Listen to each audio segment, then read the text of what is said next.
Hello कलिसिया।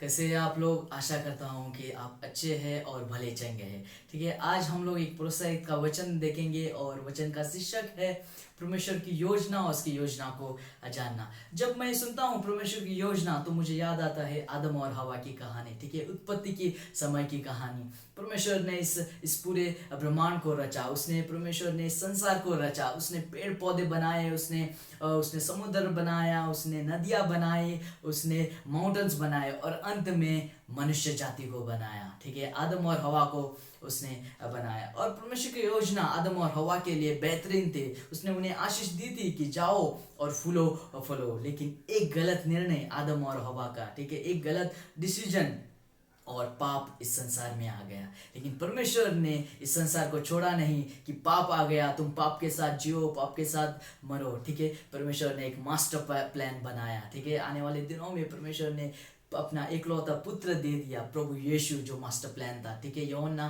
3:16 वचन कहता है कि परमेश्वर ने इस संसार से इतना प्रेम किया कि उसने अपना एकलौता पुत्र दे दिया, ताकि जो कोई उस पर विश्वास करेगा वह अनंत जीवन पाएगा। ठीक है, प्यारे लोगों, परमेश्वर ने हमें छोड़ा नहीं, कभी त्यागा नहीं। उसने अपना इकलौता पुत्र देकर, ठीक है, हमें उस योजना के काबिल बनाया था कि हम लोग एक अनंत काल का जीवन पा सके। ठीक है, अगर हम लोग आज जीवित है, ठीक है, हमारे अंदर सांसें चल रही है, तो याद रखो प्यारे लोगों कि परमेश्वर की योजना आपके लिए है। परमेश्वर का मकसद आपके जीवन में है। ठीक है, लेकिन बहुत बार हम लोग क्वेश्चन करते हैं, बहुत बार हम लोग परमेश्वर की योजना को डाउट करते हैं। अगर हम लोग कहानी देखेंगे मोजेस की, जब परमेश्वर ने मोजेस को चुना कि वहाँ इजराइल को इजिप्ट से बाहर लेके आए, तो मोजेस का क्या जवाब था? परमेश्वर, मैं कैसे कर सकता हूँ? मैं जाके फेरो से कैसे बात कर सकता हूँ? मैं तो थोतला हूँ। ठीक है, हम क्वेश्चन करते, डाउट करते हैं परमेश्वर की योजना को। लेकिन परमेश्वर ने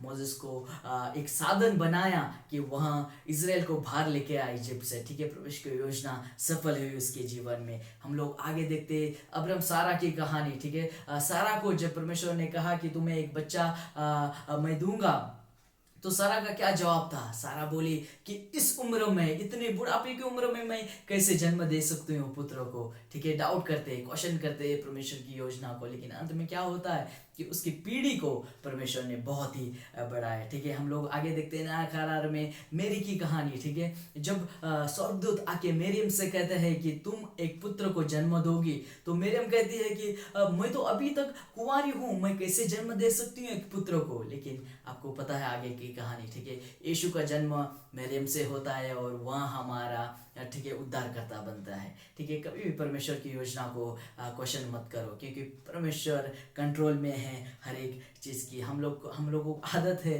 कि हम लोग हर एक चीज़ को क्वेश्चन करें, लेकिन विश्वास करो परमेश्वर की योजना और मकसद को।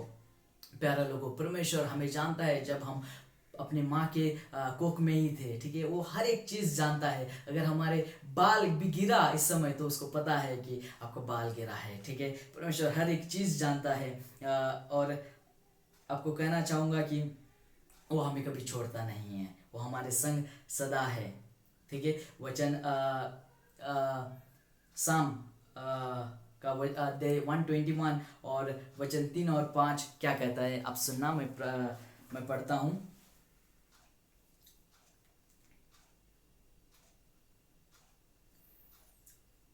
वचन कहता है, वह तेरे पाँव को टलने न देगा, तेरा रक्षक कभी न उगेगा। सुन इज़राइल का रक्षक, न उगेगा न सोएगा। यहोवा तेरा रक्षक है, यहोवा तेरे दाहिने और तेरी आड़ है। ठीक है, परमेश्वर हमारा रक्षक है। ठीक है, वो कभी सोता नहीं, कभी ऊँगता नहीं है, वो हमारे संग सदा रहता है। ठीक है, आगे हम लोग देखते हैं कि पुराना नियम में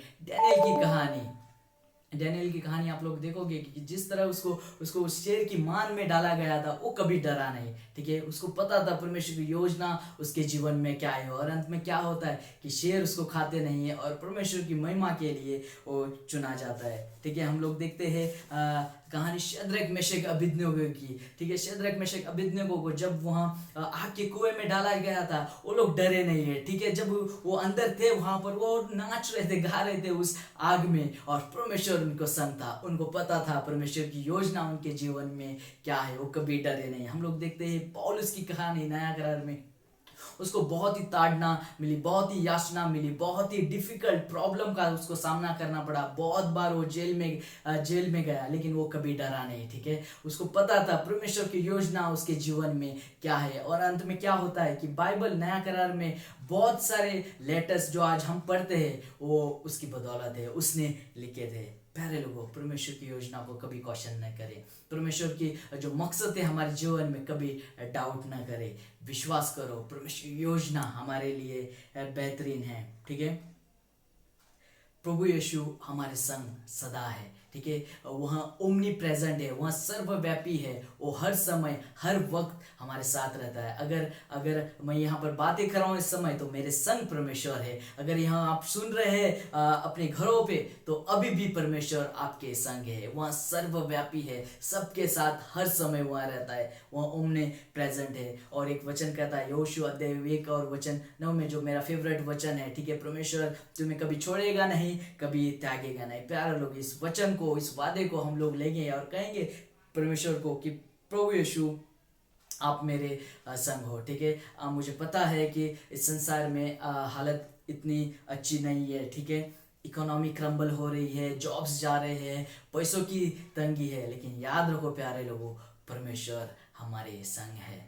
परमेश्वर का वादे हमारे संग है। प्यारे लोगों, परमेश्वर इंसान नहीं कि वह झूठ बोले, परमेश्वर इंसान नहीं कि वो हमें छोड़ के चले जाए, परमेश्वर इंसान नहीं कि वह अपने वादों से मुकरे। प्यारे लोगों, वहाँ इस संसार का परमेश्वर है, इस ब्रह्मांड का परमेश्वर है, और जो वो वादा करता है वो निभाता है। ठीक है, जो योजना हमारे जीवन में उसने बनाई है वह जरूर सफल करेगा। ठीक है, वो कभी मुकरेगा।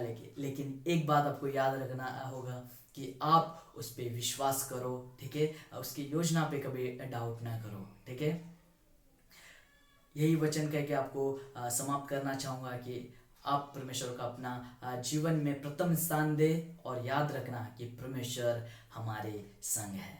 आमीन।